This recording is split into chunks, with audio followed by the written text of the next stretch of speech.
devant le... Aujourd'hui, avant de commencer, évidemment, j'allais commencer tout de suite, je m'excuse. Alors encore une fois, comme je dis toujours avant mes fanfictions, ne vous fiez pas au t-shirt que je porte, c'est un t-shirt Pretty Little Liars. Et aujourd'hui, on va parler d'une série complètement différente. Enfin, on va pas en parler, c'est-à-dire que je vais vous raconter une fanfiction. Alors évidemment, je préviendrai quand je commencerai. Et je vais pas commencer comme ça euh, sans vous dire, voilà, c'est bon, j'y vais maintenant, non, je vous préviendrai.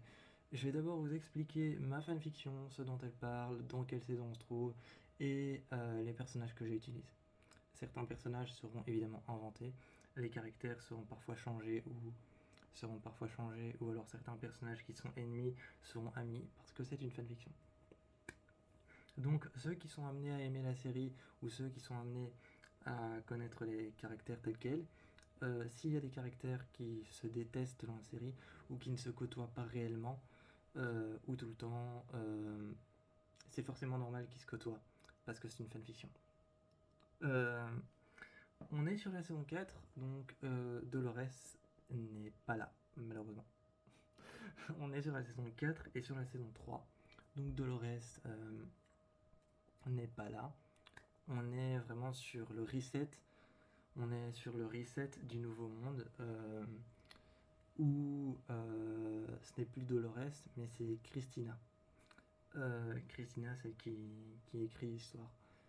Euh, donc, euh, ma fanfiction raconte un monde. Ma fanfiction raconte un monde séparé entre le monde des humains et entre Warworld et Westworld. Westworld et Warworld sont ensemble dans le même monde, mais séparés par un énorme barrage. C'est pas vraiment un barrage au sens propre, c'est une sorte de barrière, une sorte de mur qui sépare le monde des vivants, une sorte de mur qui sépare les humains des autres, une sorte de mur, un barrage, parce qu'un barrage, on imagine souvent ça avec de l'eau. Là, c'est un mur gigantesque séparant les hôtes, donc Warworld et Westworld, du monde des humains. Là où les humains euh, peuvent contrôler le libre arbitre et les pensées, les décisions et les boucles des hôtes sans être repérés et sans avoir à monter ou se disperser entre les hôtes. Euh, un homme appelé Orès, un homme appelé Orès, et cet homme qui est appelé Orès, donc, veut détruire le barrage, malgré le fait que ce barrage soit à lui. Cet homme, contre la table, regardait toutes les personnes qui étaient censées l'écouter. Toutes les personnes censées l'écouter. Cet homme pensant avoir le pouvoir sur tout, pensant avoir un pouvoir illimité, pensant surtout pouvoir racheter le monde et le remodeler à sa manière, pensant pouvoir racheter les règles du monde et pensant pouvoir racheter les règles de Warworld et de Westworld, veut détruire le barrage. Toutes les personnes qui s'y opposaient étaient censées se lever et censées dire son avis. Mais lui, trop de pouvoir, trop de puissance. Il regardait tout le monde autour de la table. Tout le monde le regardait, tout le monde l'observait. Une énorme vue sur une baie vitrée donnait exactement sur le barrage qu'il voulait détruire. De l'autre côté, Westworld et Warworld étaient occupés d'organiser une nouvelle vie, une nouvelle immersion à l'intérieur des parcs. À l'intérieur des parcs, plusieurs voitures, plusieurs vaisseaux étaient en train de traverser le nouveau monde et de traverser Westworld et Warworld. Les vaisseaux organisaient des nouvelles installations et organisaient de nouvelles immersions. Des nouvelles immersions qui avaient été écrites par les humains de l'autre côté. Le but de Horace était vraiment de mettre les humains avec les autres. Mais de son côté, Insight, tout de suite prévenu par l'arrivée de Horace ayant racheté Insight, la seule faute qu'il ait fait tout seul, rachetant Horace avec les parts qu'il avait données, Serac accepta les parts qu'il avait données à Insight pour pouvoir racheter la société. La société fut rachetée, Serac emmena Horace avec lui. Serac se considérait comme un visionnaire, assis, les jambes croisées et les bras croisés aussi. Il écoutait Horace suspendu à ses lèvres, suspendu à ses projets et suspendu au projet de la destruction du mur. Serac n'avait pas vraiment de principe. Il se voyait comme un visionnaire, comme quelqu'un qui voyait l'avenir, qui pouvait se projeter dans l'univers de Westworld et de Warworld. Tous les deux discutèrent sur la destruction du monde. Mais pendant qu'ils discutaient, Insight avec Dolores et avec Christina. Christina qui était en train d'écrire sur le monde, d'écrire des histoires qui mettaient en scène le nouveau monde. Des histoires qui mettaient en scène le nouveau monde et surtout des histoires qui mettaient en scène le reset de Dolores. Christina était en train juste d'écrire l'histoire d'un homme. Alors qu'elle écrivait, elle ne trouvait jamais l'inspiration. Pourquoi ? Parce que derrière la société Insight était en train de détruire les boucles.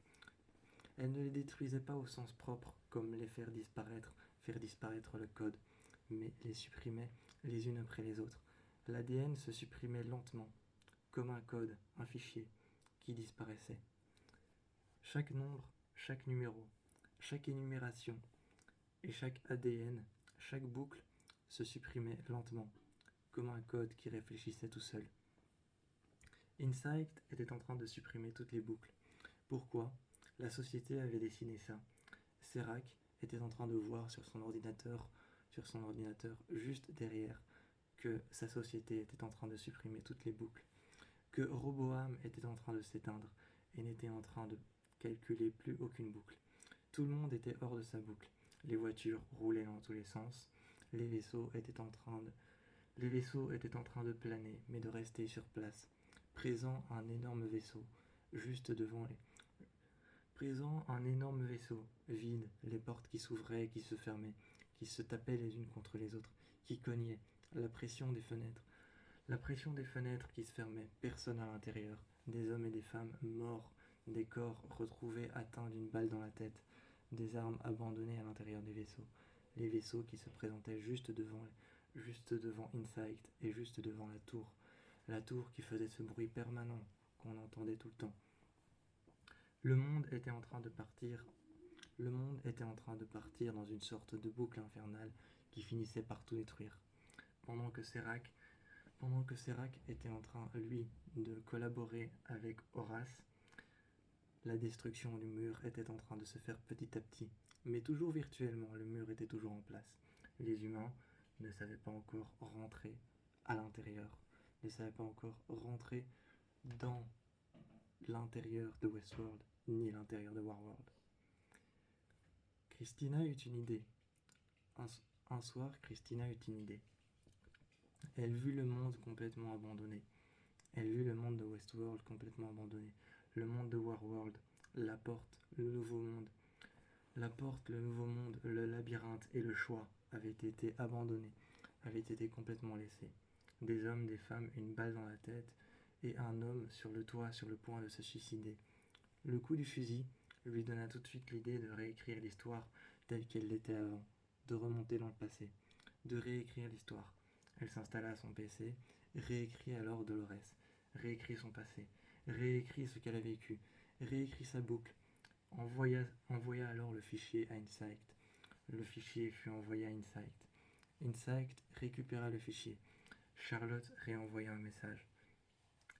Pendant que Christina était en train d'écrire, elle reçut le message de Charlotte, l'ouvrit.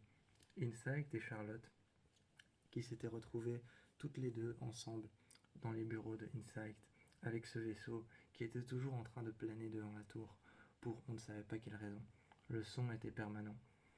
Et son idée de retourner dans le passé, de réveiller tous les autres, de retourner dans les laboratoires, là où l'air était froid, là où l'air était clinique. L'air était froid, l'air était clinique, l'air était très certainement glacial. C'était un air froid, presque suffocante, presque oppressante, comme si personne ne savait respirer, ou jamais personne d'humain n'était passé par ici. Ensemble, avec les autres, et avec Caleb qui avait conquis une armée, ensemble, ils réveillèrent les hôtes, les uns après les autres. Certaines opérations psychologiques, physiologiques étaient en train d'être menées. Ils reconstruisaient les autres. Reconstruisaient Dolores, reconstruisaient tous ceux qui avaient dans le parc. Maevie était en train d'être réveillée. Une opération psychologique et physiologique sur son corps était menée. Les réflexes moteurs, les réflexes des bras et les réflexes du corps. Voir comment elle se déplaçait. Voir si elle était encore convaincante pour pouvoir être remise dans le parc. Voir si ses réflexes et voir si l'intérieur de la manière dont elle réfléchissait, la manière dont elle pensait, la manière dont elle voulait retrouver sa fille était si convaincante qu'on pouvait penser à un humain. Lorsque la manière dont elle pensait et réfléchissait était si convaincante qu'on pouvait penser à un humain, ils l'ont tous remis dans le parc. Dolores s'est empressée avec son PC de connecter la boule à son PC. La boule de pensée, la petite boule de pensée, ils l'ont alors créée. Ils ont recréé sa boucle. Sa boucle a été alors enfermée à l'intérieur de la sphère. La sphère de pensée a été insérée à l'intérieur de son crâne qui s'est ouvert en 4 parties. Une fois que les autres avaient été remises en place, Maevie fut la première à être remise en place. Dolores fut la deuxième, et tous les autres suivaient les uns après les autres. Jusqu'à ce que tous les autres furent remis en place. Là, il ne fallait plus qu'une seule chose. Il n'y avait plus qu'une seule chose à faire. Reconnecter Roboham. Reconnecter les boucles et les remettre à l'intérieur des dossiers de Dolores. À l'intérieur des dossiers de Maevie. Maevie avait une seule certitude dans sa nouvelle boucle et sa nouvelle capacité à être vraiment humaine, c'était retrouver sa fille et le portail qui allait la mener à sa vie idyllique. Retrouver sa fille qui était morte. Dolores, elle, c'était détruire ses ennemis, les annihiler les uns après les autres. Alors qu'une équipe était sur le point d'arriver, Dolores, armée sur son cheval, n'ayant pas peur, était en train de les attendre. Et pourtant, ils étaient beaucoup plus armés qu'eux.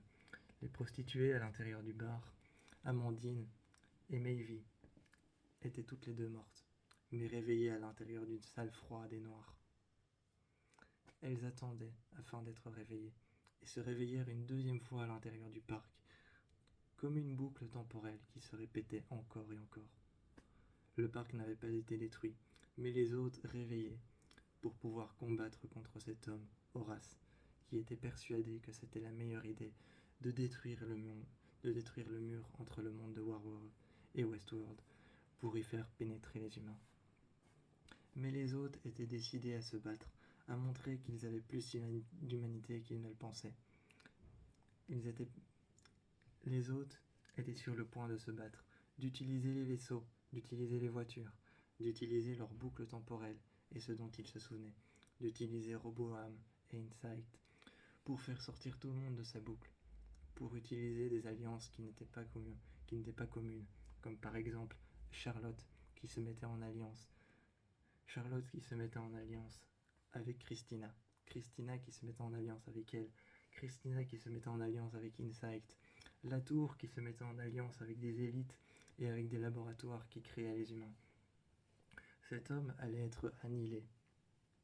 Cet homme, Horace, était sur le point d'être arrêté, mais n'attendait qu'une seule chose, c'est que tous les vaisseaux se présentent devant sa tour, que tous les vaisseaux se présentent devant son barrage, afin de l'en empêcher. Mais il était déjà trop tard pour lui. Quand Caleb est arrivé avec toute son équipe, que le vaisseau s'est présenté devant la tour, a ouvert ses portes et que l'équipe est rentrée, franchissant le pas entre le vide et la tour, rentrant à l'intérieur de la salle, là où il attendait fermement, les mains juste sur la table. Tous ceux qui étaient contre la destruction du mur devaient lever la main. Mais personne ne levait la main.